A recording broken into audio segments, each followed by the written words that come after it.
Hi, ഇന്ന് നമ്മൾ കാട കൊണ്ടുള്ള ചെറിയൊരു റോസ്റ്റ് ഉണ്ടാക്കാൻ പോകണം. അതിനായിട്ടൊരു സവോള എടുത്തിട്ടുണ്ട്, അത് കട്ട് ചെയ്തിട്ടുണ്ട്. പിന്നെ അടുത്തത് ഒരു പച്ചമുളക് എടുത്തിട്ടുണ്ട്, അത് നമ്മൾ ചെറുതായിട്ട് കട്ട് ചെയ്തിട്ടുണ്ട്. അതിനുശേഷം പാനിലേക്ക് കുറച്ച് ഓയിൽ എടുത്തിട്ട് നമ്മൾ പച്ചമുളക് എടുത്തിട്ടുണ്ട്. അതിനുശേഷം നമ്മൾ അത് നന്നായിട്ടൊന്ന് ഇളക്കി കൊടുത്തിട്ട് അതിലേക്ക് കുറച്ച് കറി ലീവ്സ് ഇടുക, ജസ്റ്റ് ഒന്ന് ഇളക്കുക.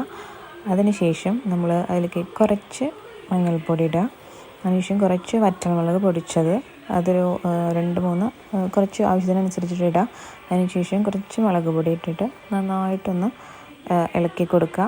അതിനുശേഷം നമ്മൾ കാടമുട്ട അതിൻ്റെ ക്ലീൻ ചെയ്തത് നമ്മളതിലേക്ക് പാനിലേക്ക് ഇട്ട് 2 മിനിറ്റ് ഒന്ന് ജസ്റ്റ് ഒന്ന് തിളപ്പിച്ചെടുക്കുക.